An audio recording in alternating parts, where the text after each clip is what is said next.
for my dramatic entrance. Jesus Christ, what the hell happened? Oh my God.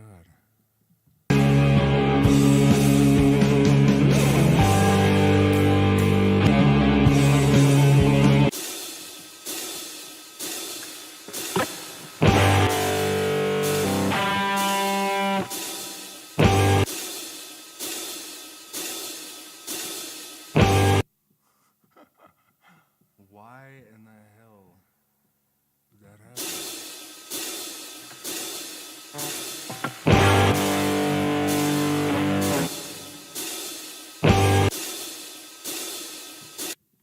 What is a record player that the fucking thing skips? I don't get it.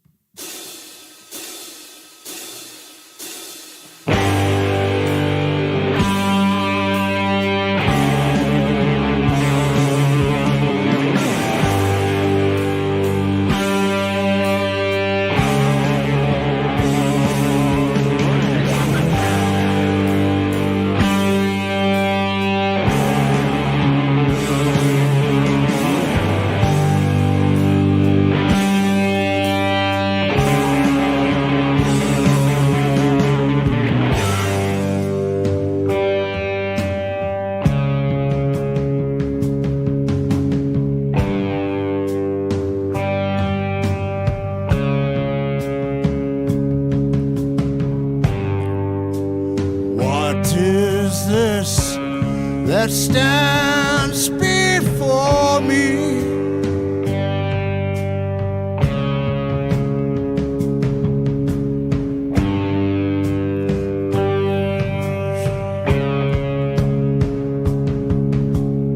Oh well, guys, yeah, it's just glitching out so bad I can't think. Damn, you know, I really felt like I was gonna deliver on that one, but at any rate, the Prince of Darkness has died. I played that song last night, but I felt like I could have done better vocals, so I thought I'd try again, but apparently the gods of electronics are not having it. It's just too bad, because I was stoked. I really love that song. I do. Diabolus in Musica, the tritone. Flatted fifth, the blue note. That's all it is. All right.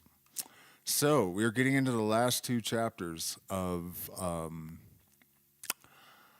Transcendental Magic by Éliphas Lévi. And I'm sorry, guys, I might have to like reboot my computer or something because I'm still getting this like insane glitching, and it's just. Oh wait, I can take the headphones off. All right, that's better. I don't know. Can somebody let me know if you're getting the glitching in the chat? Because I hate that, and I would like to fix it if so.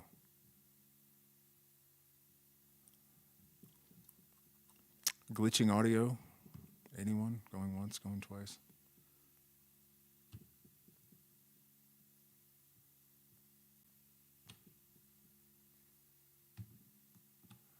Okay, so at any rate, we're getting into the last two chapters of this book.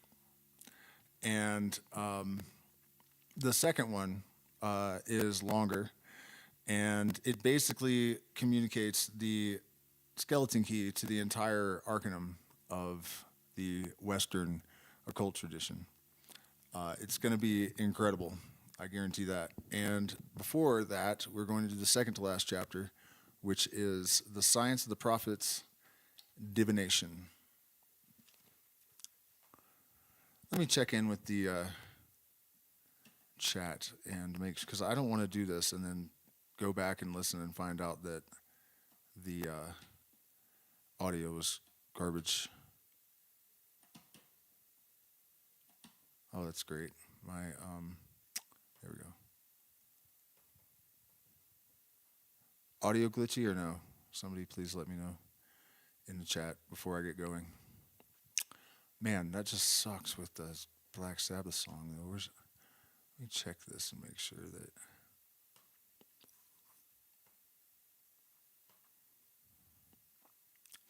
earlier DaVinci decided it was going to grab hold of my audio settings and tweak them on its own. So let's make sure they went back to where they're supposed to be. That's good.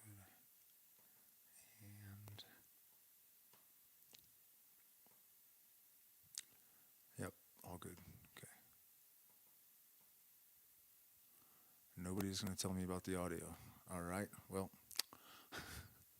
that's fine, guys. You don't have to, I guess.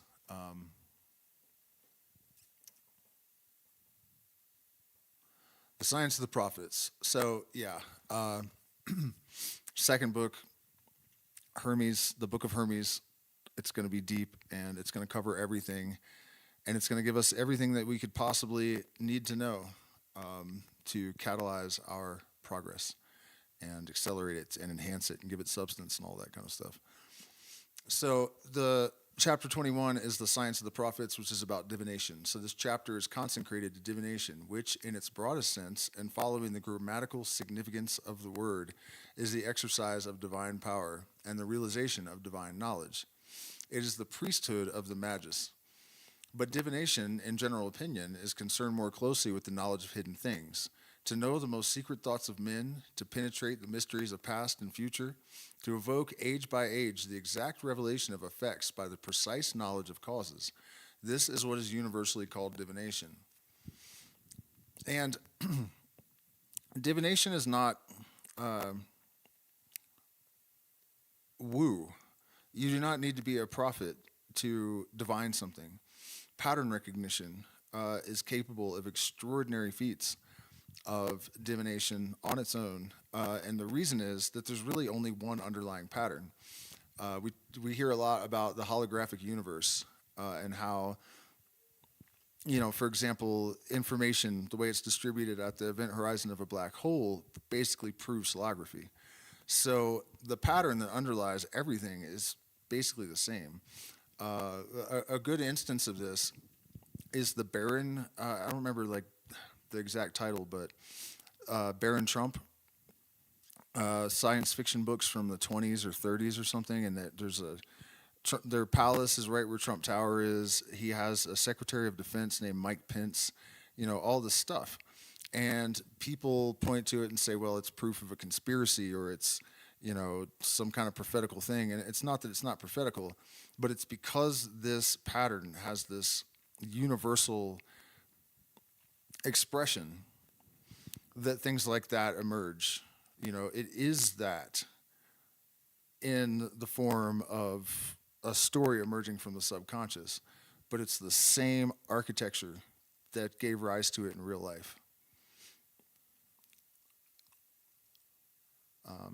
I'm actually going to check in with the chat again because I'm just paranoid about the audio after that mess with the Black Sabbath.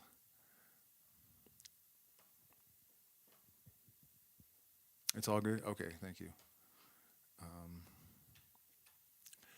So now of all mysteries of nature, the most profound is the heart of man. And at the same time, nature forbids its depths to be inaccessible. I don't know that I totally agree with that, but let's push on and see how he qualifies it. In spite of the deepest dissimulation, despite the most skillful policy, she herself traces and makes plain in the bodily form, in the light of glances, in movements, in carriage, in voice, 1,000 telltale indices. The perfect initiate has no need of these indices. He perceives the truth in the light. He senses an impression which makes known the whole man. His glance penetrates hearts. He may even feign ignorance to disarm the fear or hatred of the wicked whom he knows too well. A man of bad conscience probably I should say, thinks always that he is being accused or suspected. Yeah, bad conscience. He recognizes himself in a touch of collective satire. He applies that whole satire to himself and cries loudly that he is calumniated. Ever suspicious, but as curious as he is apprehensive. In the presence of the Magus, he is like the Satan of the parable, or like the scribes who question tempting. Ever stubborn and ever feeble, what he fears above all is the recognition that he is in the wrong. The past disquiets him, the future alarms him. He seeks to compound with himself and to believe himself a well-placed and virtuous man. This kind of sounds like neurodivergent people recognizing narcissists, doesn't it? His life is a perpetual struggle between good aspirations and evil habits. He thinks himself a philosopher after the manner of Aristipp or Horace, in accepting all the corruption of his time as a necessity which he must undergo. He distracts himself with some philosophical pastime and appropriates the protecting smile of Mecaenas to persuade himself that he is not simply a battener or famine like Verus or a parasite of Trimalcion. Such men are always mercenaries, even in their good works. They decide to make a gift to a public charity and they postpone it to get the interest. The type which I am describing is not an individual but a class of men with which the magus is liable to come frequently in contact, especially in our own century. Let him follow their example by mistrusting them, for they will be invariably his most compromising friends and most dangerous enemies.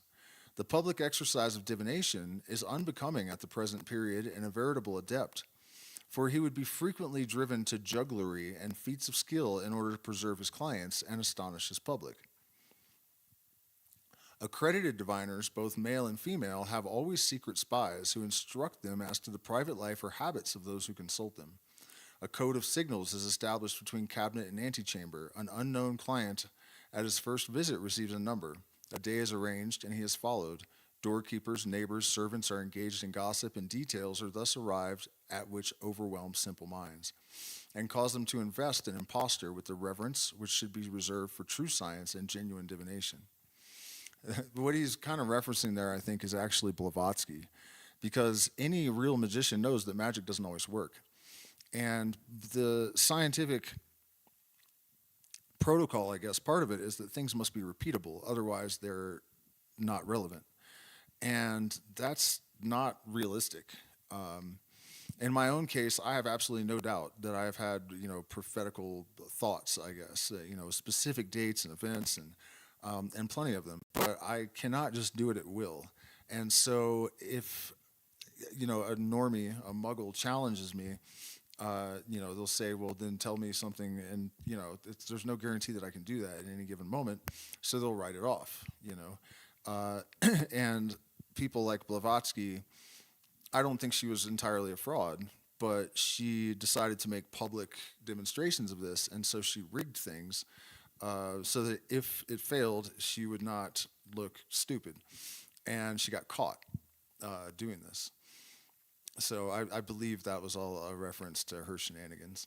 The divination of events to come is possible only in the case of those, the realization of which is in some sense contained in their cause. That is what I've always said about this. That the reason that you can't just know anything you want is the law of necessity, that it's a need-to-know basis. And the more important it is, the more strictly the rules apply, So that bugged me for a long time because I would only get certain types of information of a certain degree of relevance, and I really do think that's what it's about. You don't get what you want to know for the most part. You only get what you need to know. The soul, scrutinizing by means of the whole nervous system the circle of the astral light which influences a man and from him receives an influence, the soul of the diviner, we repeat, can compass by a single intuition all the loves and hatreds which that man has evoked about him. And notice that he's focusing more on reading people as divination than divining the future and whatnot.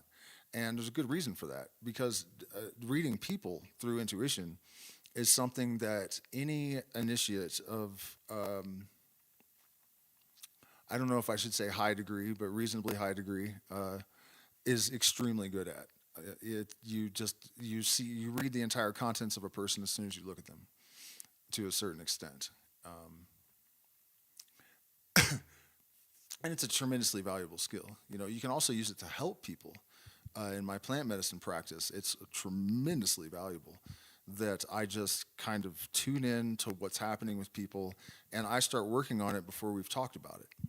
That's the case with the last group for sure. Any one of them would tell you that.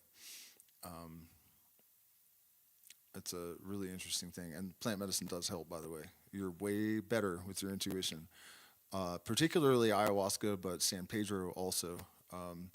and they all have sort of a different application, like specific application. Anyways, we're going to talk about that in a couple days. I'm going to stream about it. And it can read his intentions and his thought, foresee obstacles that he will encounter, possibly the violent death which awaits him, but it cannot foresee his private, voluntary, capricious determinations of the moment following the consultation, unless indeed the ruse of the diviner itself prepares the fulfillment of the prophecy. For example, you say to a woman who is becoming passé and is anxious to secure a husband, you'll be present this evening or tomorrow evening at such and such a performance, and you will there see a man who will be to your liking. This man will observe you, and by a curious combination of circumstances, the result will be a marriage. You may count on the lady going. You may count on her seeing a man and believing that he has noticed her. You may count on her anticipating marriage. It may not come to that in the end, but she will not lay the blame on you because she would be giving up the opportunity for another illusion. On the contrary, she will return perseveringly to consult you. This type of thing, like BS psychics lean on it so hard. I had a friend that had no awareness of his own subconscious. He had done no shadow work, no integration. He had kind of convinced himself that he didn't have a subconscious. He actually said that to me. And so this shadow side of him would come out when he took plant medicine. He would get weird and, kind of scary and threatening. And he was huge. And so he went to this psychic who told him that it was because he had an attachment. Some spirit had attached itself to him and was following him around and making him act like this. And the catch, of course, is for $1,500 or $5,000 or whatever, I'll remove this spirit from you. And that is damaging for a tremendous number of reasons, but the biggest probably being that a person believes that this psychic has wiggled their fingers around and removed this attachment, and really what they need is real work, shadow work and integration and what's that Jungian individuation, and you know what I mean? They need process. They don't need imagination. And so they run around thinking they're cured, and in this case, the guy's doing like plant medicine ceremonies when he's, doesn't remember shifting into this shadow personality and is probably traumatizing the shit out of people. But he believes it's been removed because this psychic lady told him so. Yeah. We have said that the astral light is the great book of divinations. The faculty of reading therein is either natural or acquired, and there are hence two classes of seers, the instinctive and the initiated. For this reason, children, uneducated people, shepherds, even idiots, have more aptitude for natural divination than scholars and thinkers. The simple herd boy, David, was a prophet, even as Solomon, king of Kabbalists and Magi. The perceptions of instinct are often as certain as those of science. The persons least clairvoyant in the astral light are those who reason most. Somnambulism is a state of pure instinct, and hence somnambulists require to be directed by a seer of science. Skeptics and reasoners only lead them astray. Divinatory vision operates only in the ecstatic state, to arrive at which state doubt and illusion must become impossible by enchaining or putting to sleep thought. The instruments of divination are hence only methods of magnetizing ourselves and of self-diversion from exterior light, so that we may pay attention to the interior light alone. It was for this reason that Apollonius completely enveloped himself in a woolen mantle and fixed his eyes on his navel in the gloom. The magical mirror of Dupotet is kindred to the device of Apollonius. Hydromancy and vision in the thumbnail, when it has been polished and blackened, are varieties of the magical mirror. Perfumes and evocations stupefy thought. Water and the color black absorb the visual rays. A kind of dazzlement and vertigo ensue, followed by lucidity in subjects who have a natural aptitude or are suitably disposed thereto. Geomancy and cartomancy are other means to the same end. Combinations of symbols and numbers, which are at once fortuitous and necessary, bear enough resemblance to the chances of destiny for the imagination to perceive realities by the pretext of such emblems.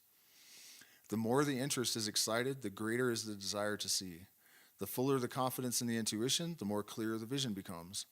To combine the points of geomancy on chance or to set out the cards for trifling is to jest like children.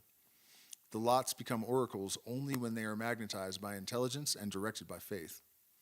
Of all oracles, the tarot is the most astounding in its answers, because all possible combinations of this universal key of the Kabbalah give oracles of science and of truth for their solutions.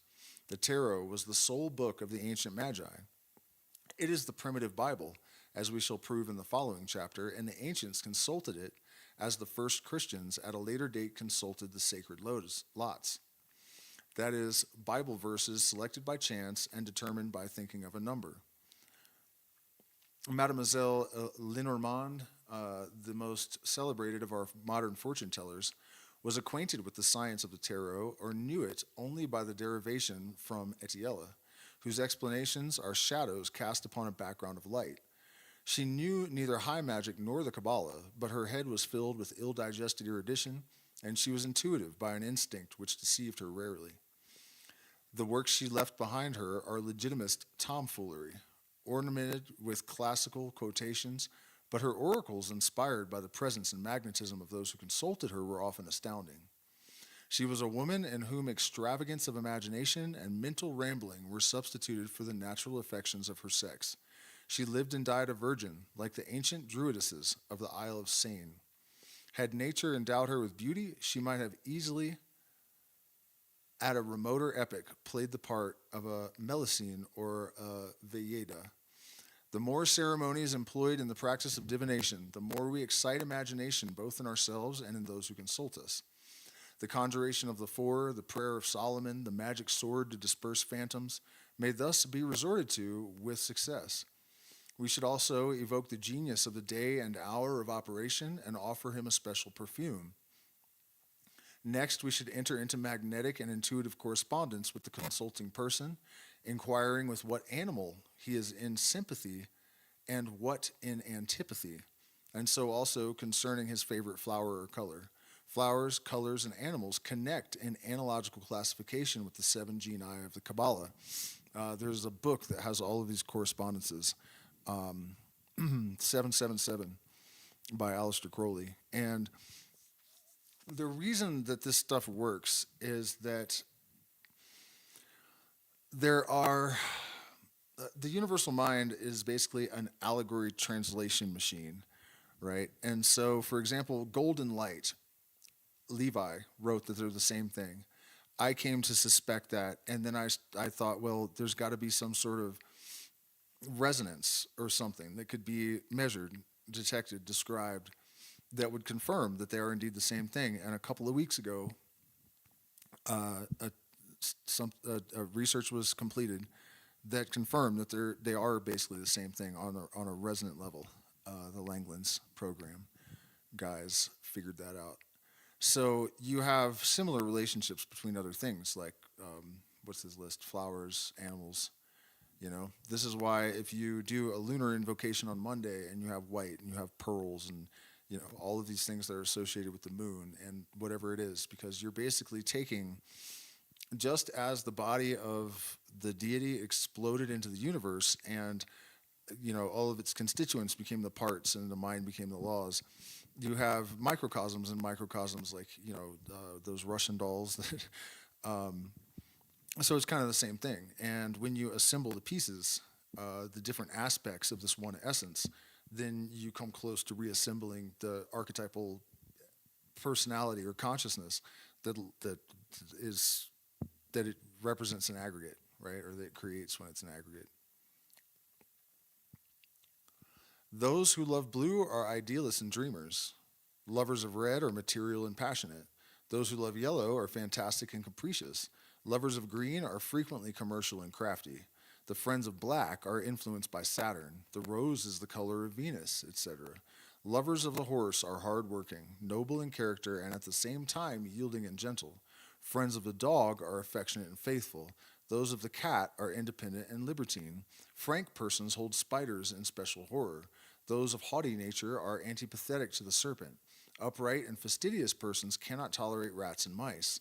The voluptuous loathe the toad because it is cold, solitary, hideous, and miserable. Flowers have analogous sympathies to those of animals and colors. And as magic is the science of universal analogies, a single taste, one tendency in a given person enables all the rest to be divined. It is an application of the analogical anatomy of the Cuvier to phenomena in the moral order. The physiognomy of face and body, the wrinkles on the brow, the lines on the hands, equally furnish the Magus with precious indications. Metoposcopy and chiromancy have become separate sciences. Their observations, purely empirical and conjectural, have been compared, examined, and then united into a body of doctrine by Gauguinius, Below, Romfil, Indiguin, and Tasnier. The work of the last mentioned writer is the most important and complete. He combines and criticizes the observations and conjectures of all the others. A modern investigator, the Cavalier de Arpentini, has imparted to chiromancy a fresh degree of certitude by his remarks on the analogies which really exist between the characters of persons and the form of their hands as a whole or in detail. This new science has been further developed and verified by an artist who is also a man of letters, rich in originality and skill. The disciple has surpassed the master. In our amiable and spiritual Desborolais, one of these travelers with whom our great novelist, Alexander Dumas, delights to surround himself in his cosmopolitan romances, is already cited as a veritable magician in chiromancy. The consulting person should also be questioned upon his habitual dreams. Dreams are the reflection of life, both interior and exterior. The old philosophers paid them great attention. The patriarchs regarded them as certain revelations. Most religious revelations have been given in dreams. The monsters of perdition are nightmares of Christianity. And as the author of Snara has ingeniously remarked, never could pencil or chisel have produced such beings if they had not been beheld in sleep. We should beware of persons whose imagination continually reflects deformities. Temperament is, in like manner, manifested by dreams. And as this exercises a permanent influence upon life, it is necessary to be well acquainted therewith if we would conjecture a destiny with certitude. In fact, it is a charge of initiates and fraternities like the Hermetic Order of the Golden Dawn to keep a dream journal, and you write down everything that you can remember the moment you wake up, the first thing you do every single day. And what happens is that there is a dialogue that is created with the subconscious, and you enrich your dream life by creating a feedback loop instead of having it just like a one-way conversation where you have the dreams and then you go on about your day, right? You get up, you remember them all consciously, you write them all down, feedback loop is created. And so not only are you having this dialogue with your subconscious, but you're sort of reinforcing its substance. You know, you're giving it greater communicative power. And you will see also that there are precognitions that come through the dreams because the pattern recognition system is the subconscious, or is in the subconscious. And so precognitions come from the subconscious, and they end up in this dream journal. And then you don't have to scratch your head and go, man, I swear I think I dreamed this. You have a record of it, and you can have certainty and not faith, and that's essential. Dreams of blood, of enjoyment, and of light indicate a sanguine temperament. Those of water, mud, rain, tears, or occasioned by a more phlegmatic disposition, fire by night, darkness, terrors, specters, belong to the bilious and melancholic. Synesius, one of the greatest Christian bishops of the first centuries, the disciple of that beautiful and pure Hypatia, who was massacred by fanatics after presiding gloriously over the school of Alexandria, in the inheritance of which school Christianity should have shared. Synesius, lyric poet like Pindar and Callimachus, priest like Orpheus, Christian like Spiridion of Tremethonte, has left us a treatise on dreams, which has been supplied with a commentary by Cardan. No one concerns themselves now with these magnificent researchers of the mind, because successive fanaticisms have well nigh forced the world to despair of scientific and religious rationalism. St. Paul burned Trismegistus. Omar burned the disciples of Trismegistus and of St. Paul. O persecutors, O incendiaries, O scoffers, when will ye end your work of darkness and destruction?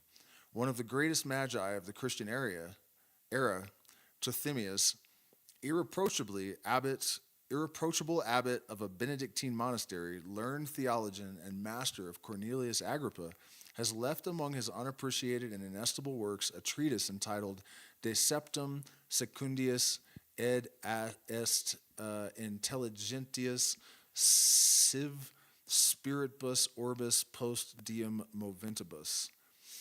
I don't know what this means. The intelligence. Yeah, I don't know all those words. It is a key of all prophecies, new or old, a mathematical, historical, and simple method of surpassing Isaiah and Jeremiah in the provision of the great events to come. Let's actually look this up. I want to know what this says.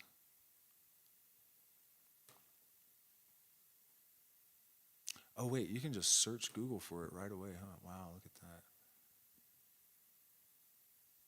Concerning the 7 seconds, that is, the intelligences or spirits moving the spheres after God.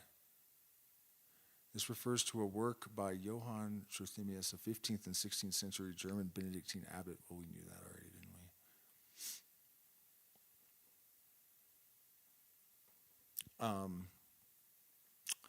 So, it is a key of all prophecies, new or old, a mathematical, historical, and simple method of surpassing Isaiah and Jeremiah in the provision of all great events to come. The author, in bold outline, sketches the philosophy of history and divides the existence of the entire world between the 7 genii of the Kabbalah. It is the grandest and widest interpretation ever made of those 7 angels of the Apocalypse who appear successively with trumpets and cup to pour out the word and its realization upon the earth. The duration of each angelic reign is 354 years and 4 months, beginning with that of Oriphiel, the angel of Saturn, on the 13th of March. For according to Trithemius, this was the date of the world's creation. It was a period of savagery and darkness. Next came the reign of Anael, the spirit of Venus, on the 24th of June, 6 and 6. In the year of the world 354. When love began to be the instructor of mankind, it created the family. And the family led to association and the primitive city. The first civilizers were poets inspired by love. Presently, the exaltation of poetry produced religion, fanaticism, and debauchery, culminating subsequently in the deluge. This state of things continued till the 25th of October, being the 8th month of the year 708, when the reign of Zachariel, the angel of Jupiter, was inaugurated, under whose guidance men began to acquire knowledge and dispute the possession of lands and dwellings. It was also the epoch of the foundation of towns and the limitation of empires. Its consequences were civilization and war. The need for commerce began, furthermore, to be felt, at which time, namely the 24th of February, 1063, was inaugurated the reign of Raphael, angel of Mercury, angel of science and of the word, of intelligence and industry. Then letters were invented, the first language being hieroglyphic and universal, a monument of which has been preserved in the Book of Enoch, Cadmus, Thoth, and Palamedes, the mystical book of the Teraphim, Urim, and the Thummim, the primeval genesis of the Zohar and of William Postel, the mystical wheel of Ezekiel, the Rota of the Kabbalists, the Tarot of the Magi and the Bohemians. Then were arts invented, and navigation was attempted for the first time. Relations extended, once multiplied, and there followed speedily an epoch of general corruption, preceding the universal deluge, under the reign of Samael, angel of Mars, which was inaugurated on the 26th of June, 1417. After long stupefaction, the world strove towards a new birth under Gabriel, the angel of the moon, whose reign began on the 28th of March, AM 1771. When the family of Noah became multiplied and repeopled the whole earth after the confusion of Babel until the reign of Michael, angel of the sun, which commenced on the 24th of February, 2126. What is this? How are they counting years here? What is AM? To which epoch must be referred the origin of the first dominations, the empire of the children of Nimrod, the birth of sciences and religions, and the first conflicts between despotism and liberty.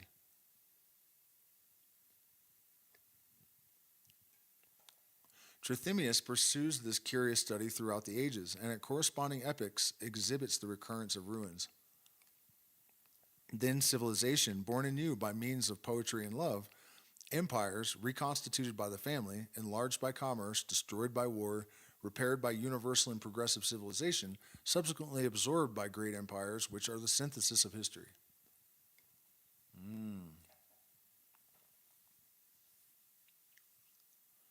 It's like I can't remember the name for the thing on a board. You know, like all the information goes into it and it's processed and redistributed. Like after that processing. So it's like all of these cultures, this diaspora of information, basically going into, like, say, the United States, and then the United States falls and is destroyed. But what emerges from the leftovers is going to be strategically arranged by nature, because the most violent will have destroyed themselves, the dishonest will have betrayed each other, the weak will have perished in the chaostrophe.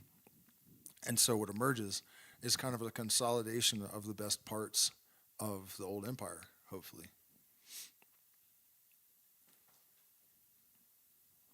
The work of Trithemius, from this point of view, is more comprehensive and independent than that of Bossuet, and is a key absolute to the philosophy of history. His exact calculations lead him to the month of November in the year 1879, epoch of the reign of Michael, and the foundation of a new universal kingdom, prepared by 3 centuries and a half of anguish, and a like period of hope coinciding exactly with the 16th, 17th, 18th, and first part of the 19th centuries for the lunar twilight and expectation, with the 14th, 13th, 12th, and second half of the 11th centuries for the ordeals, the ignorance, the sufferings, and the scourges of all nature. We see, therefore, according to this calculation, that in 1879, that is in 24 years' time, a universal empire will be founded and will secure peace to the world. Let's see about that. This empire will be political and religious. It will offer a solution for all problems agitated in our own days and will endure for 354 years and 4 months, after which it will be succeeded by the return of the reign of Oriphiel, an epoch of silence and night. The coming universal empire, being under the reign of the sun, will belong to him who holds the keys of the East, which are now being disputed by the princes of the world's 4 quarters, the 4 princes of hell. But intelligence and activity are the forces which rule the sun in the superior kingdoms, and the nation which now possesses the initiative of intelligence and life will possess also the keys of the East, and will establish the universal kingdom.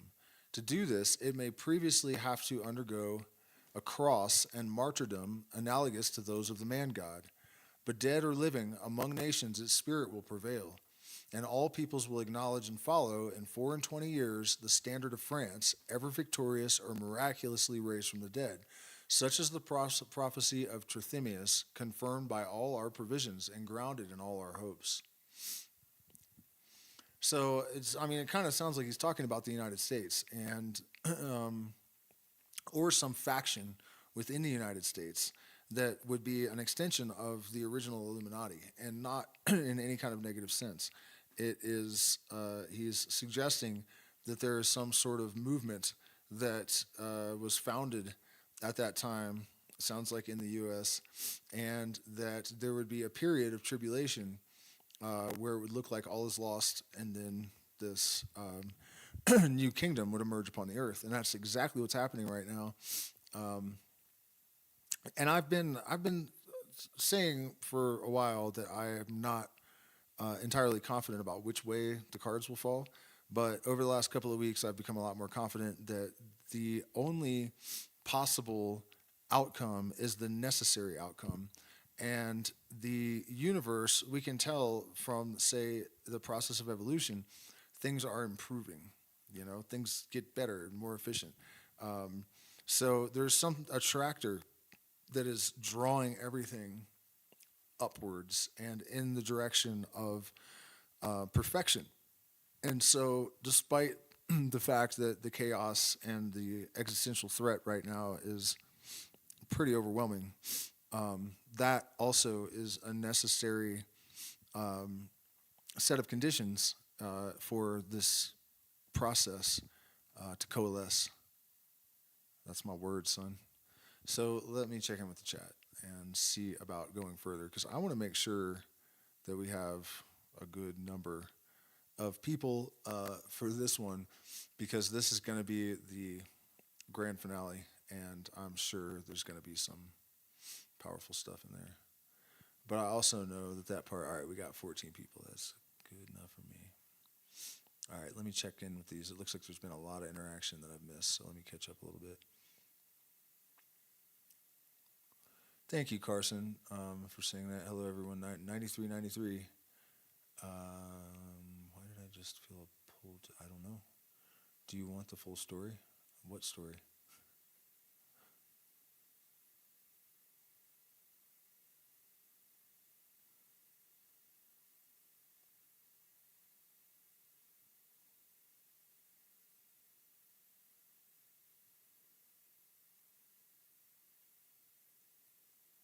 Well, thank you.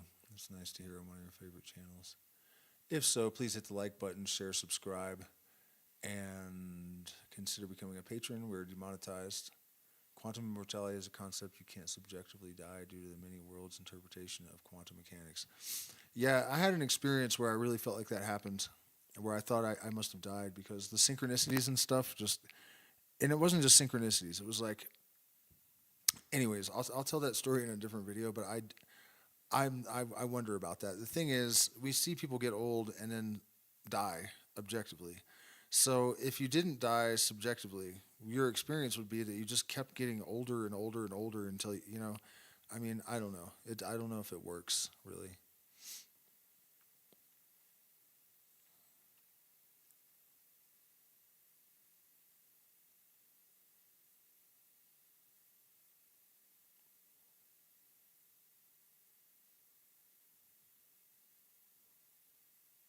Okay, back to the book. Now we are actually getting into, oh man, actually, I don't know if we can tonight. It's already midnight. Let me see how long this is. I think it's really long. We might have to actually just have a little chat, and then I'm going to have to fix the title and make a different thumbnail, and then we'll have to do this. Yeah, I think it's way too long for me to start it at midnight. That's what I'm thinking. Wait a minute, maybe it's not. Is this the end? No.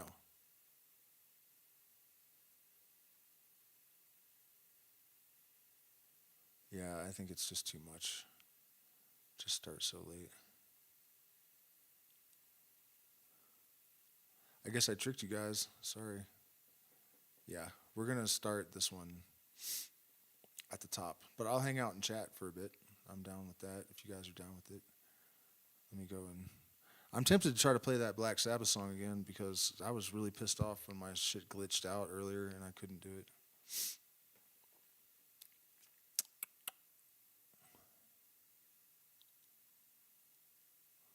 Just give me 1 second and then we will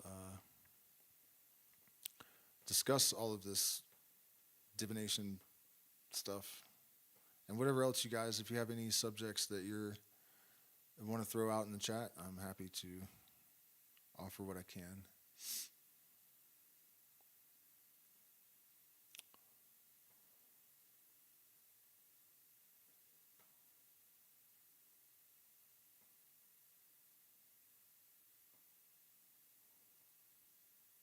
By the way, we still have room at our retreat this month in the Sacred Valley. I consider extending it till September 1st, and then we're going to be in the jungle in the Amazon rainforest for the entire month of Manu. So if you're interested in those things, shoot me an email, and we can discuss it. All right, so I am back to the chat.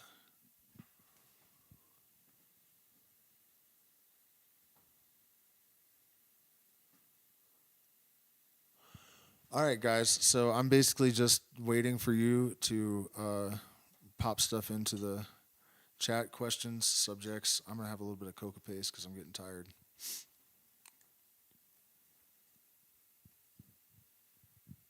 And that will fix that.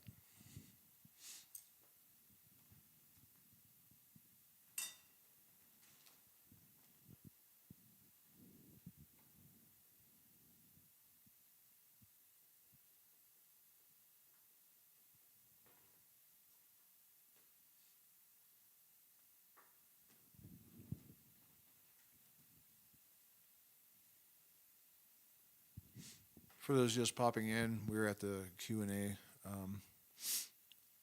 point in this stream, which came a little early because I realized that the last chapter of this book is way too long for me to start now.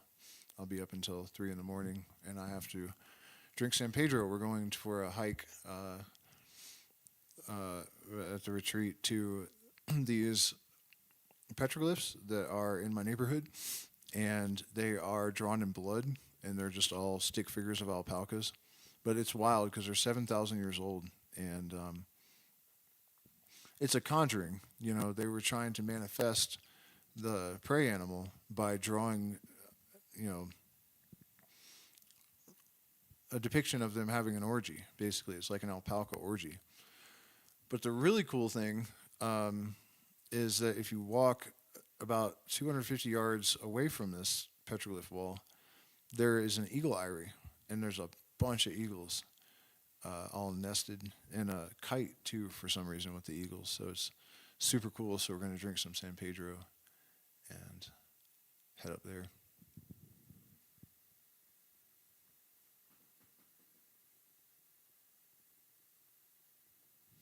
Well, I hope you can make it as well, Shabam. Well, Zen, just shoot me an email. I don't see any questions or comments in the chat. So I'll offer a little bit on the subject of divination, since that's what the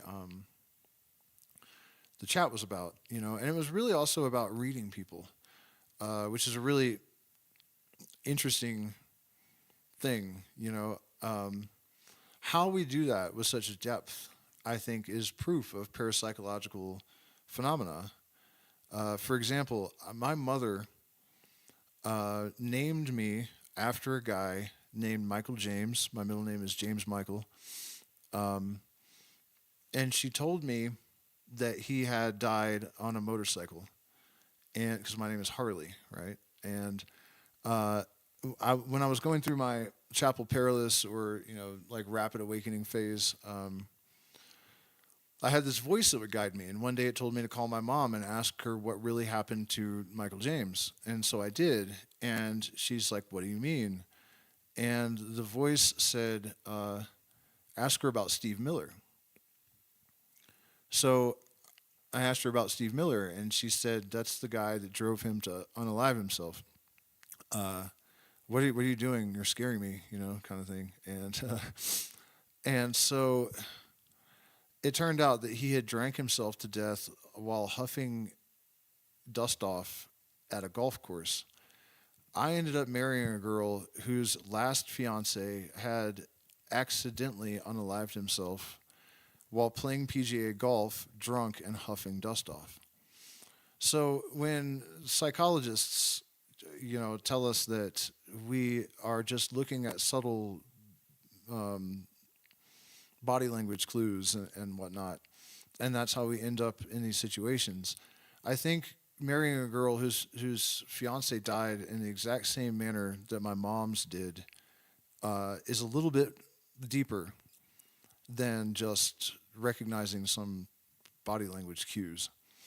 Also, with this last group that I had, they were a family, and I started to address the specific thing that had brought them here without any information.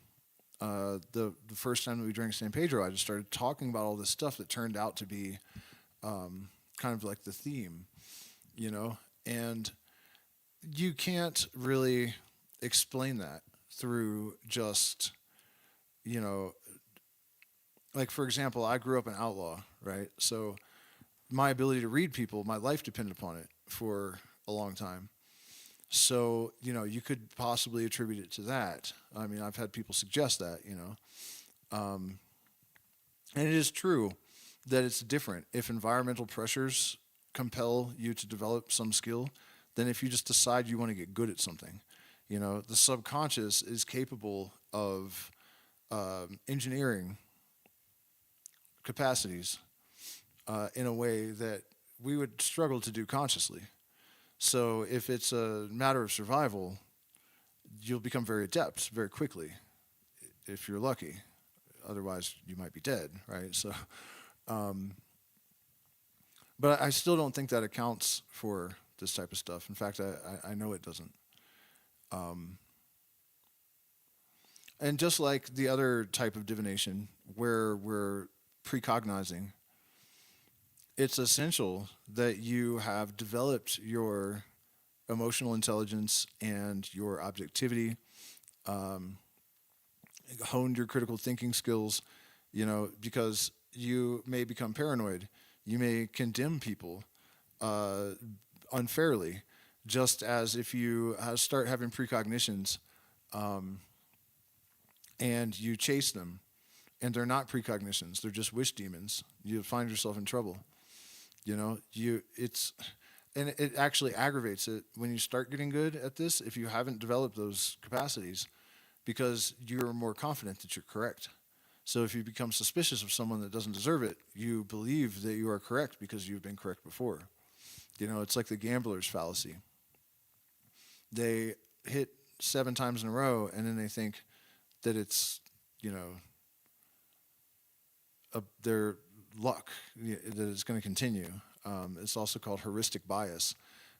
It's really the reason for this. Heuristic bias is an instinct, basically, that we have because, if you go out and drive a car and you're terrified that you're going to die every time, it's not going to be fun. So our nervous system has developed this ability to make our brain believe that because something has happened before, it's going to be the same the next time.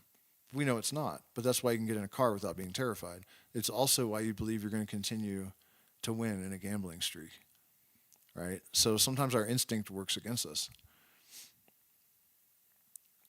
dramatically. And so consciousness expansion is, in a way, sort of expanding the palette of instinctual influence or the awareness of it. So it's a much greater bandwidth, to manage all of this stuff. And that's why we had a hierarchical system of initiation, because you don't want people to destroy themselves and others, and so acquiring this kind of skill prematurely when you have too much wealth and not enough wisdom, too much enthusiasm untempered by wisdom, it can be quite disastrous, so walk with knowledge wisely. Unfortunately, it seems to me that the only way to really learn how to navigate these things is through experience, and that's, again, where the issue of not having an initiatory hierarchy kind of comes in. Because if there's someone who has more experience there to offer guidance, and they must be able to do it without obstructing you as well. So this is something that we have to bring back in the culture at large, because obviously what we see happen is an explosion of interest in people wanting to become shamans and wanting to expand their consciousness and wanting to raise their being. But unfortunately, we live in a world that is heavily polluted and corrupted by profit motive. And so we have a lot of unsavory characters out there, and even well-meaning people that are just delusional. So it's very difficult for us to find cohesion and unity and not waste a lot of potential. I think there's a lot of willing people out there that are fit receptacles for this consciousness, but they may not have the oversight that they should, guiding them through this process. Speaking of that, I do consultations and I do offer that service, so send me an email if you are interested in support. I'll check in with the chat again. Unless you have a better, let's see. For those of you just tuning in, how did I meet my wife? Are you asking me that? Because if you are, that's almost like precognition or telepathy or something. It's right along the lines of what we're talking about. I will tell you because it's on theme.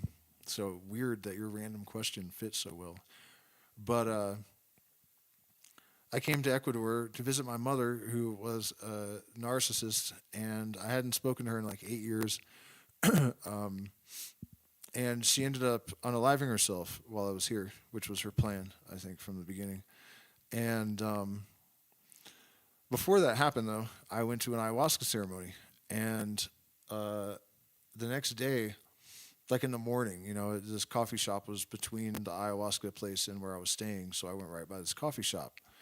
And when you drink this medicine, it often stays with you for a couple of days. You may have intuitions that actually come from the voice, the Pachamama, And I saw this girl who was much younger, 13 years younger, and very beautiful.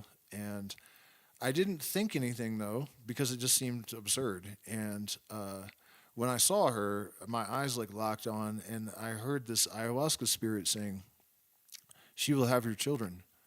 And I was like, "Yeah, right," and got my sandwich and didn't really say anything to her. She was my waitress, and then I left. And then the next day, I was sitting at out in front of a bar I was playing guitar at, and I looked beside me, and there she is. And I'm like, "The hell? It's the girl from the coffee shop," And she didn't really say anything, and then she, went away. And then the next night I went to a party, and I looked beside me, and there's the girl again. And so I started kind of wonder, maybe that was true. Could it be true? So I go with the shaman out to the jungle, and I get on the bus and sit down beside him, and I'm thinking about this, Pachamama telling me she will have your children. And the shaman looks at me and he goes, "The first time I saw my partner, I thought, she will have my children." And I'd literally just gone through my head, So then I guess I went back to the States for my mom's funeral, and she came to visit me there. But while I was at the funeral, I would think things like, I wonder what she thinks about marriage. I bet she doesn't like it, And then we hadn't even kissed yet, so it's ridiculous to be talking about this kind of stuff. And she sends me a message saying, I think I'm changing my mind about marriage. I didn't used to like the idea. Seconds after that went through my head. And so she comes to California. We go back to Ecuador together. And when I first drink ayahuasca after my mom's death, I was having a vision of a bunch of spirits, and my mom flew down out of the sky, and she was skeletal and had blue flames coming out of her eyes, and all of the spirits turned into demons, and her blood went cold, and so did my partner's, actually. She perceived the death all around us, and her blood went cold, she told me later. And so at any rate, eventually the ayahuasca spirit ended up telling me that my mom didn't go into the stars. She went into Enrica's womb. And we found out 10 days later she was pregnant with our son, who's now 5.5 and asleep a few feet away. Yeah, and there's more. There's plenty more like that to the tale. But basically, that's how I met my wife. Básicamente. How much are your consultations? I generally charge $50 an hour. It's important. Oh wait, I was supposed to raise it. That's fine. I just said that, so I'll 50 is fine. Are there any more questions? Or I think antipsychotics are necessary for spiritual work. What? If you're prone to paranoia, no way, man. It's bad practice to tell people not to take their medications, but I strongly disagree with that. In fact, I've had people lie to me about conditions many times, and I guess they're embarrassed or they don't want to get denied, but it's a really bad thing to do. Please don't do that. But I had one individual that was schizophrenic, and ayahuasca is a big no-no for schizophrenics, according to the textbooks. But it did him a tremendous amount of good, and in fact, I didn't even find out until 3 ceremonies in. And at that point, I was like, well, he hasn't had any weird reaction, so I didn't throw him out. I would have been well within my rights to tell him to pack it up and get out without a refund. But I liked him, for one thing, and he didn't have any weird, it improved his life dramatically. So, I'm not saying it's going to be applicable in all cases, but for example, SSRIs, they have admitted recently that the research that was done, in the 80s or 70s or whatever, didn't actually even suggest that they were efficacious for the applications that they were prescribed for. In fact, they cause aggression, and serious aggression. And I have to be really careful when I'm talking about any kind of stuff like this because I get problems from YouTube for it a lot. Even if at one time I had the NCBI, which is U.S. government approved, funded, I had it on screen, I was reading from it. And YouTube didn't like what it said, so they gave me a misinformation strike for medicine. I had the fucking thing on the page on screen, and I was reading from it. And I still gotta, so, you really gotta watch it. So I don't want to say too much about this, but there are almost always better ways, In fact, I had someone arrive here once who had consumed an absurd amount of psilocybin mushrooms before leaving, and he had a psychotic break because of it. And when he got here, he said something to me in the car, and I answered him, and he looked at me and asked again, and I was like, oh no, man. So I gave him Gesaleu Golden Boa Rape, and that brought him about 80% of the way back like that. If he had gone to a hospital, he would have been on antipsychotics. It probably would have taken weeks, if not months. But Rape brought him about 80% back, and then I had a shaman from the Matsis tribe come and give him combo, and that brought him like 99% of the way back. So, I'm not saying that that's proof or that it's going to be applicable in every situation, but I've seen plants do things that medical science claims are impossible, including I had a severe epileptic that came here, and from the first sip of plant medicine, he did not have another seizure. And even after he left, he was seizure-free for 9 months until he relapsed on M3-TH, and then it came back, which I told him would happen. It feels like if you do that, it's coming right back, and he did. But for 9 months, not a single seizure. And he had two in the first 24 hours he got here, and he didn't tell me that he had stopped taking his medication, which is supposed to cause the withdrawal, basically, is way more seizures. So, guayusa, ajo de monte, also called ajo sacha, ayahuasca, uña de gato,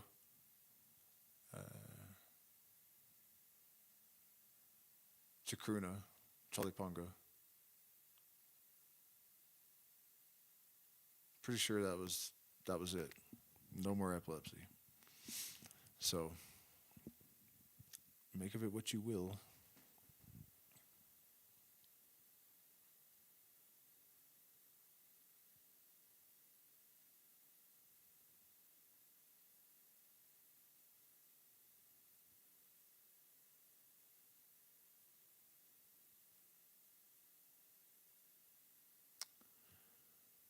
Okay, so do you guys have any other questions or subjects you want to throw in the chat? Because otherwise I'm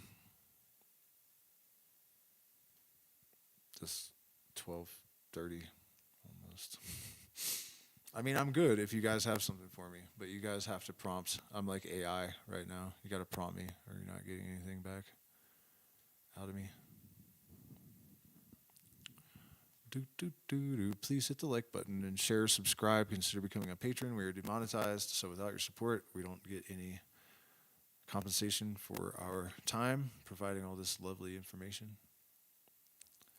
I'm excited about the final chapter of this series. I hope we get a lot of folks.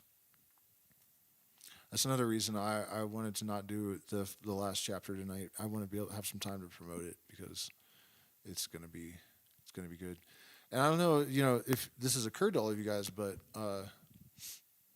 this is the lid coming off of a genie in a bottle that has been kept in that bottle for centuries for a number of reasons. But one of them, probably the most significant being, that the establishment figured out a long time ago at least as far back as Egypt, that this kind of knowledge in people was a threat to their sovereignty because it gave people their sovereignty. And have you ever tried to rule a pharaoh? People that are sovereign will not accept subjugation, right? And I actually asked Perplexity AI. Here, I'll pull this up and show you guys. Watch this. You're not going to believe this shit. If you follow me too, you know I've been saying this for a long time, so it was really kind of validating to see this. I don't know if it has our old. Yeah, I think it does. I think this is it. Let me see. Yeah, okay.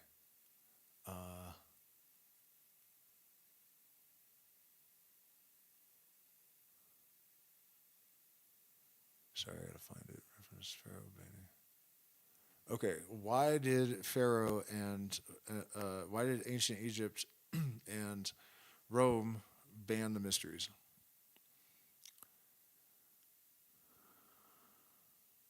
Pharaoh Akhenaten is the most prominent example of a ruler who attempted to suppress the traditional mysteries and priesthoods associated with polytheistic Egyptian religion.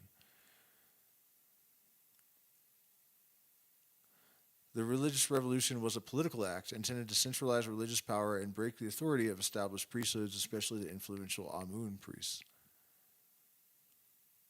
The motive behind Akhenaten's ban was explicitly to make his own person the sole intermediary between God and people. Control of the religious mysteries was directly tied to sovereignty and legitimacy, with the pharaoh as the only channel to the divine. Egyptian pharaohs traditionally claimed divine status and acted as both king and high priest, overseeing religious activities and controlling access to mysteries as a way to maintain their sovereign authority. Papyrus Jumalhak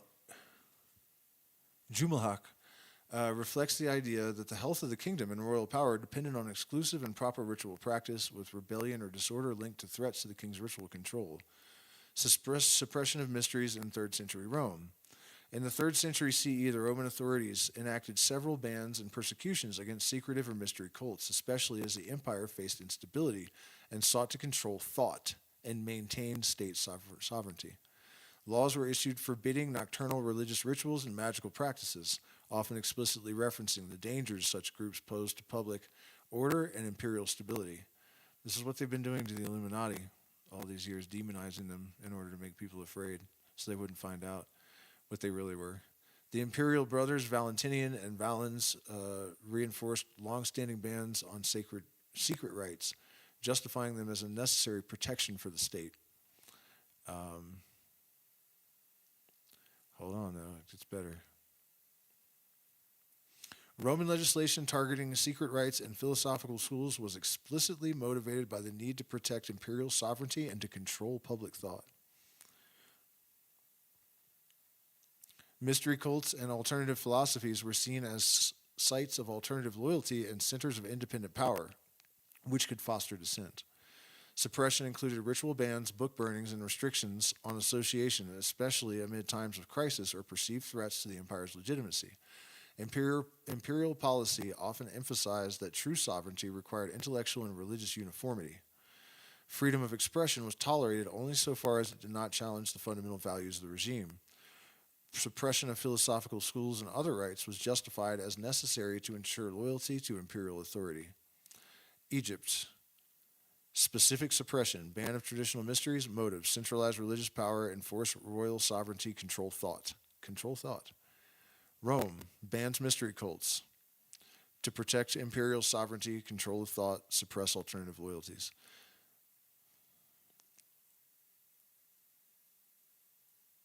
Explicit link between control of thought and the sovereign's legitimacy, showing that authorities often resorted to bans as a means to rein in challenges to their power. Now, these are the same mysteries that gave rise to the Illuminati, to the Freemasons.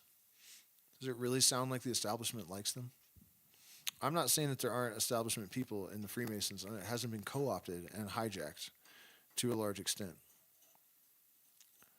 But I am saying that the reason they did that was also because of all of this. You know, in Rome, they sent the archons, these magistrates, to penetrate the mysteries, steal the secrets, and sabotage. And then they used what they had stolen to create the institutionalized religions like Christianity and Islam.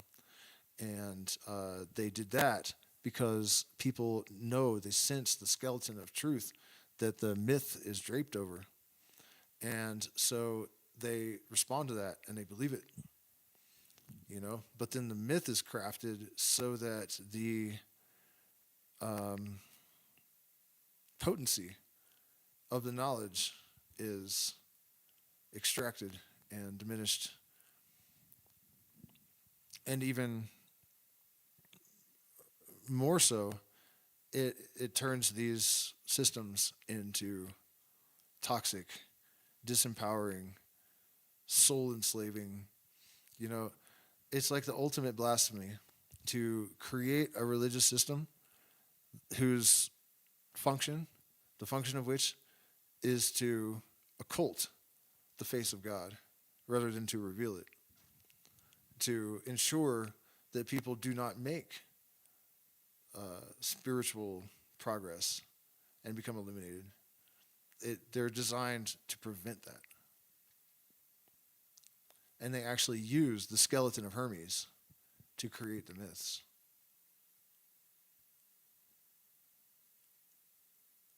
So, if you don't know, now you know. Where are we at here? Akhenaten was kind of based. No, he wasn't. Such a sad, tragic ending. What do you think of physics confirming time and space don't exist? Well, I mean, I don't know that I would go that far. It's kind of a that's an interpretation. And what do you mean by don't exist? Go punch a brick wall. You know what I mean? It exists enough. It's not really any kind of new revelation either. I mean, we've had theories that time is not linear, and we know that matter's mostly empty space. We've known that since antiquity, really. When you look at the Kabbalah, the ultimate reality is absolute nothingness, and there's like a ring of less nothing, and then it gets more dense as you move away from this absolute reality, right? So that's basically the structure of a particle. It's nothingness with a certain function. Yeah. So I mean, it's nothing new. It's really ridiculous to watch because right now we're seeing, proof of response-based evolutionary morphological adaptations that are context-aware because they know, for example, the species is about to go extinct. So these adaptations are happening very rapidly within the space of months instead of like a million years or whatever. And there's several organisms that are doing it. Rattlesnakes, a tree, and the organism couldn't be aware of what adaptation to make. So some kind of intelligence with oversight in the evolutionary process is basically a certainty at this point. And then we also have non-neural cognition. We have plants and slime molds and whatnot that are solving complex problems and have memory and can do arithmetic and whatnot. And then we have evidence for quantum consciousness. And then we have these old Hermetic texts that talk about how consciousness is an electromagnetic phenomena and that gold is the same as light. And only just in the last couple of weeks did we find a resonant pattern through harmonic imaging that tells us that gold and light are somehow the same thing. All of this ancient knowledge is being really validated in the moment right now. And also field intelligence with Michael Levin, that's a certainty as well. In fact, changes in how an organism interfaces with the electrical field override DNA in terms of the morphology of the progeny of the organism that's been affected. So physics isn't telling us anything. They've spent trillions of dollars, I would imagine, and countless hours just confirming things that certain mystics have known for thousands of years. And it's not exactly a waste of time because I think that having the different layers of understanding is part of the evolutionary process, the evolutionary paradigm, that what is emerging. Speaking of Hermes, you meet Hermes at a crossroads, and crossroads are liminal spaces where the supernatural and the mundane intersect, right? So we've been through this period where we were basically reducing the ineffable to the level of a mundane as a matter of like standard practice. This is what our existence has been about. And at the crossroads where you meet Hermes, you're integrating the ineffable and the mundane. And so, we see this emergence of this awareness of a universal consciousness, and also the implications that reincarnation is no longer incongruent with scientific theory, that an afterlife is no longer incongruent with scientific theory, that telepathy is no longer incongruent with scientific theory. And the issue is that the overlords have been suppressing this consciousness since Egypt. I didn't read you guys that whole paper from Perplexity, but it brought up like 33rd degree Mason, Albert Pike, saying that Rome feared free thought more than vice or revolution, or vice or crime, because it could lead to revolution. This is nothing new. Pharaoh banned the mysteries. Rome banned the mysteries. They replaced it in both places with a monotheistic religion, and that's what it is. It's basically just having an unbiased perception. It's so easy to see the things that lead to that kind of illumination that they have to put a tremendous amount of effort into propaganda and misleading perception, and exploiting psychological mechanisms through propaganda to keep people from having this dialogue with the universal mind. And the thing is, you can't have a real relationship with yourself if you don't have that as well, because it is self. So that's why we have, a planet full of people that are sort of not completely there. They're not present. They don't know what presence is. They have, a large bandwidth of reality has been hidden from them. And if you don't have that relationship, then you cannot set your own compass. And if you can't set your compass, someone else will set it for you. And so, it's like the primary MO of government around the world is to keep people from illumination. And a lot of people criticize this idea, saying that, it's too naive and idealistic, and you cannot illuminate an entire planet. What they don't realize is, without the interference, the deliberate occultation, people will see it for themselves. It's not that hard, So they're wrong when they say that it can't happen, because entrainment is pulling all of our minds together, and it goes up and never down. There's no going back. It's always up.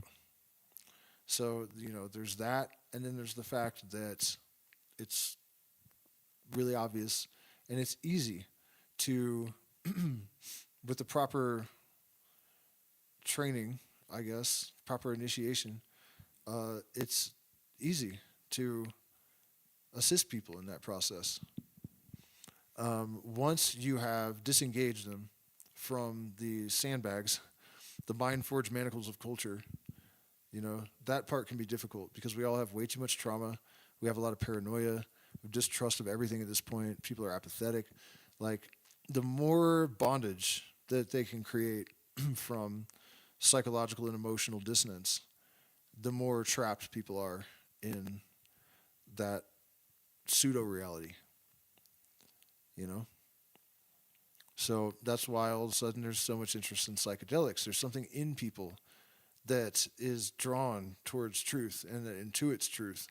And we are magnetized towards a higher consciousness somewhere that's drawing the whole thing along, the magnetic attractor in hyperspace, you know? And the thing that that Babylon, they know this, the overlords do know it. But it's consciousness is an emergent property of universal processes. You cannot stop it. You know, they can slow it down, they can disperse it, they can manipulate it, but ultimately, like look at the way it's emerging through their sciences right now. You know, it's coming up through the cracks because you can only hold your thumb on a hose for so long before the pressure blows your thumb off. That's what's happening right now. There's nothing they can do to stop it. Absolutely nothing. But we have to remember that we're co-creators in this process, and therefore we have a responsibility. There are no guarantees. If we fail, the universe doesn't really care. I mean, in a way, it does, but, you know, it will do it again. That's what it does. You know, systole, diastole, expansion, contraction, just as a person lives a life and then they deteriorate their physical body and then, the energy goes on, the universe just expands to an ultimate point and it collapses again, and all the particles stay the same size, no matter how small the universe gets as it collapses, until it is that infinitesimal spot that we call the singularity or the Big Bang, and there's so much energy in there that has all remained the same size as it was when it was, photons and quarks and muons and whatever else, and it blows back out again, and it has a record of everything that happened before, and then it improves a little bit on that, That's so it. We don't have to succeed. We'll just have to do it again, and again, and again, and again, and again, and again. People talk about how if you make the same mistakes in life without learning, you have to repeat the process again. What do you think the universe does? Macrocosm, microcosm, as above, so below, as within, so without. If we get it wrong, we'll find ourselves sitting right here. You soon will forget the tune that you play because that is the part that you throw away. Tom Waits. All right, guys. What are your thoughts on what? Unironic soulism? Never heard of it. Ideas, laws of physics are oppressive and we should abolish them. You're not abolishing the laws of physics, bud. Sorry to tell you. The Hermetic idea about this is that the laws of the universe are as they are because they could not sustain creation if they were configured in some other way. So the law of necessity, we have a dualistic universe because in order to create the balance that gives it like solidity, it is equal parts of opposites. These laws are non-negotiable. They are the best possible scenario given the circumstances, which is that it's either this or absolute nothingness for all of eternity. And that's the devil's bargain. Was it better for the light bearer, which was just an electromagnetic wave, to fall, which means to undergo a process of replication by reflection and become dense and turn into planets and shit, That's the fall of the light into matter. And then we have duality. So is it worth all the suffering to have the pleasures? That's the big question that you have to answer for yourself, I guess. But the alternative is absolute nothingness for all of eternity. There's no other thing that can be done. And that's why things are the way they are. If you believe in a just, wise creator, you cannot believe anything else. That's it. That's the end of the discussion. And all of our suffering and pain does actually serve the light. The evil serves the light. It all ultimately serves good because things generate their opposites. And a lot of the pain that we experience is antidote to the evil within us that needs to be eradicated. And if we should suffer in a way that is not related to our own shadow that needs crucible, needs to walk through the fire, it serves some other greater purpose, and you're not getting around the laws of physics. Not in this realm. If there are other realms, there may be different sets of laws, but I doubt it. When you look at the complexity of quantum functionality, I guess, there are so many like mathematical abstractions that are interacting in so many different configurations. Pretty much all of the possible laws and expressions of material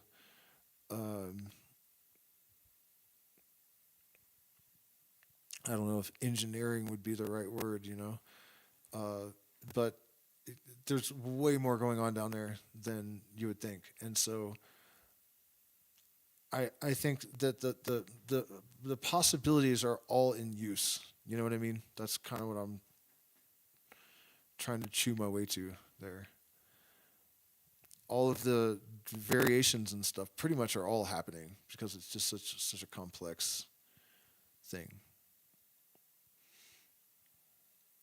But yeah, of course the laws of physics are oppressive, but that's only thinking halfway through the equation.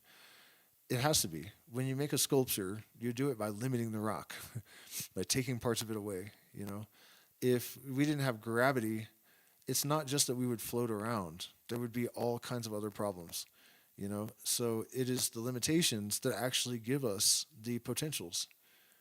You know what I mean? So it's oppressive, but out of necessity. And that necessity gives rise to possibility. Or that opposition, the things create each other. It is the oppression that creates the freedom. That's just how the universe works. It's a fundamental operational constituent that opposites create each other. You can't get around it. You can't run away. We need a miracle every day.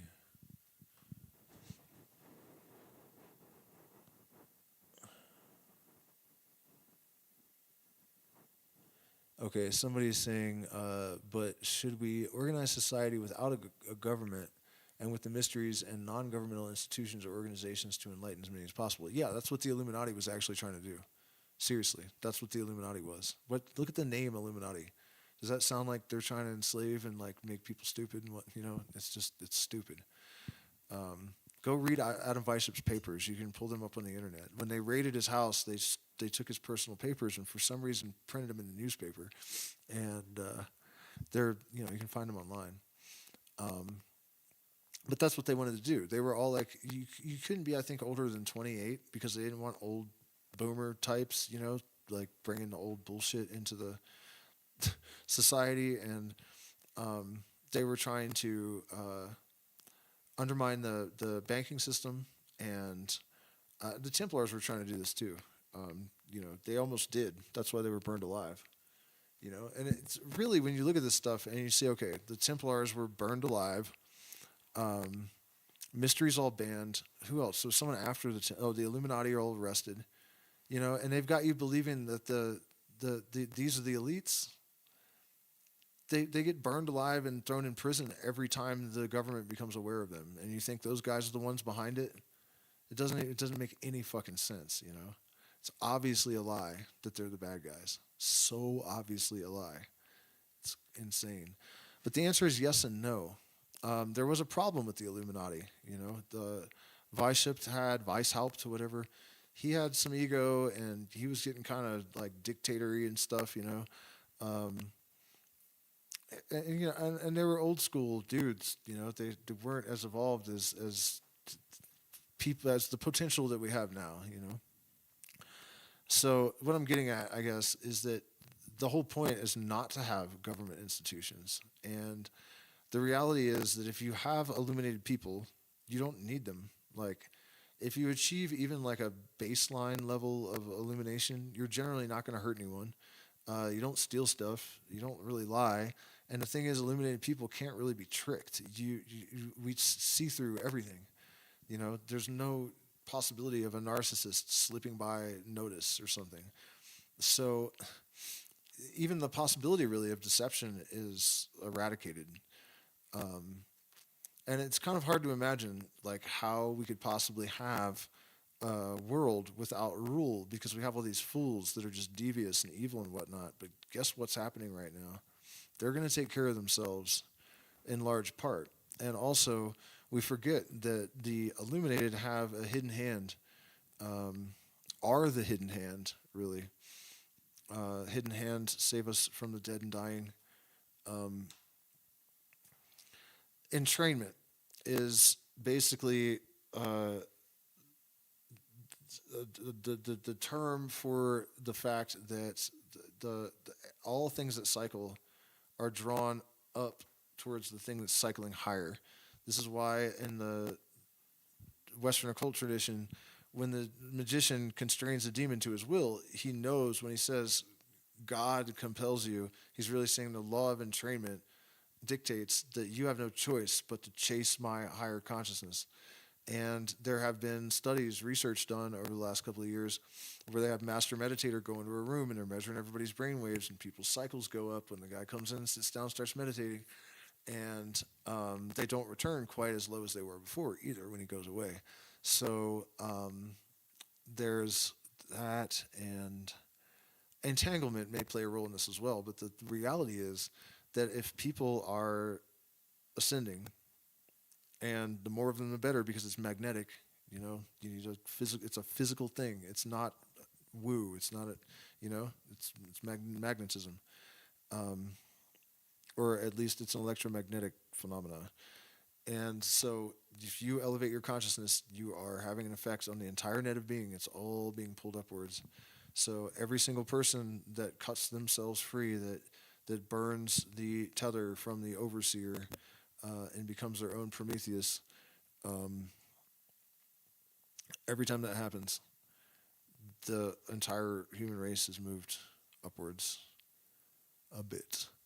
The problem is that we have a lot of drag because there's an equal and opposite reaction for everything. So for every person that becomes more enlightened, there's an increase in ignorance.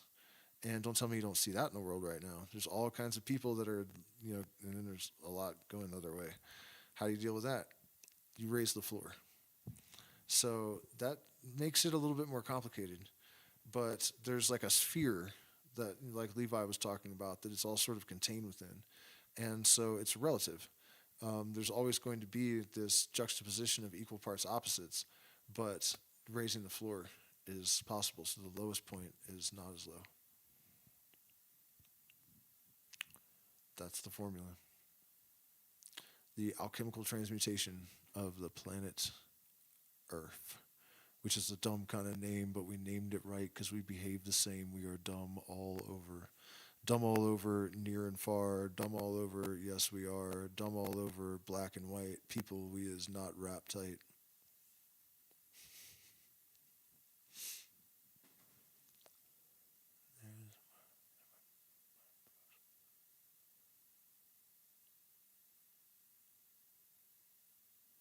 Yeah.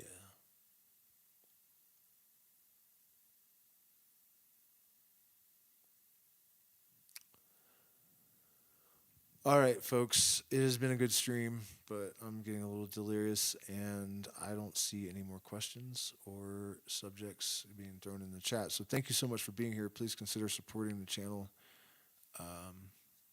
We're demonetized, so if you don't, who else will?